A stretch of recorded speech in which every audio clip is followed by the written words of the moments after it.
અલકાપુરી જૈન સંઘમાં આચાર્ય રાજરત્ન સુરી મહારાજનું સામયું યોજાયું. વ્યાખ્યાન બાદ સંઘ નવકારસી યોજાઈ.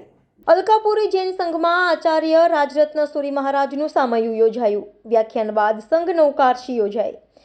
જૈન અગ્રણી દીપક શાહે જણાવ્યું હતું કે આજે સવારે નેમિચંદજી શ્રી માલ પરિવાર દ્વારા આચાર્ય રાજરત્ન સુરી મહારાજનું ભવ્ય સામયું એમના પુરુષોત્તમ નગર અકોટાથી કરવામાં આવ્યું, જેમાં આચાર્ય રાજરત્ન સુરી મહારાજ સાથે આચાર્ય ધર્મરત્ન સુરી તથા સાધુ સાધ્વીજી ભગવંતો સાથે ચતુર્વિધ સંઘ વાજતે ગાજતે અલકાપુરી જૈન ઉપાશ્રય પધાર્યો હતો. ત્યારબાદ આચાર્ય રાજરત્ન સુરી મહારાજનું વ્યાખ્યાન યોજાયું હતું.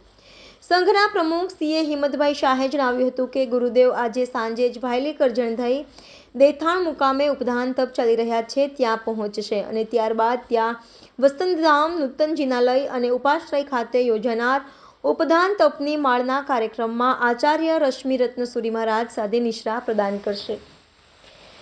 Reporter Rahul Rajput, YNN news, Vadodara. Alkapuri Akota Jain સંઘમાં લગભગ 2 મહિનાના ગાળા બાદ આજે અમારે આગમન થયું છે. આ જ સંઘના ગત ચાતુર્માસમાં સમગ્ર વડોદરામાં 457 જેટલા મશક્ષમનો અને 1404થી વધારે અઠ્ઠાઈઓ થઈ હતી.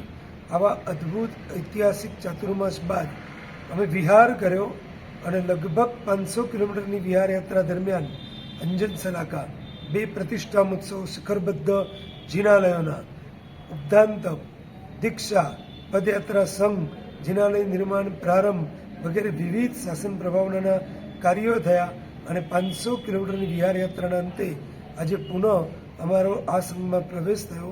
સવારના સામૈયા બાદના પ્રવચનમાં અમે મુખ્ય વિષય લીધો હતો, નાસ્તિક ભગવાનનો ઇનકાર કરે છે, આસ્તિક ભગવાનનો સ્વીકાર કરે છે અને ભક્ત ભગવાનનો સાક્ષાત્કાર કરે છે. વિસ્તૃત 50 મિનિટના પ્રવચનમાં ભક્ત ભગવાનનો સાક્ષાત્કાર કઈ રીતે કરી શકે એના અલગ અલગ વિષયો અલગ અલગ ઉપમાઓથી સમજાવવામાં આવ્યું હતું. આજે સાંજે અમારો વિહાર અને એ પછી Vadodara Mumbai national highway touch Karjan અને પાલેજની વચ્ચે નવનિર્માણ પામેલ શત્રુંજય યુગાદિદેવ દિવ્ય વસંતધામ તીર્થમાં અમારી તારીખ 11થી તારીખ 24 દરમિયાન સ્થિરતા રહેશે. ત્યાં વડીદીક્ષા, ઉપધાન તપ મહોત્સવ વગેરે કાર્યક્રમો થશે. તે પછી અમારો વિહાર મુંબઈ તરફ. મુંબઈમાં 1 અંજન સલાકા, 2 વિશિષ્ટ પ્રતિષ્ઠા મહોત્સવો, 1 ઉપાશ્રય ઉદ્ઘાટન, 50 વર્ષનો જિનાલયનો સાલગીરી મહોત્સવ, દીક્ષા વગેરે કાર્યક્રમો થશે અને તે પછી અમારો ચાતુર્માસ પાલિતાના હોવાથી પાલિતાના તરફનો વિહાર થશે. Subscribe now and press the bell icon. Never miss an update.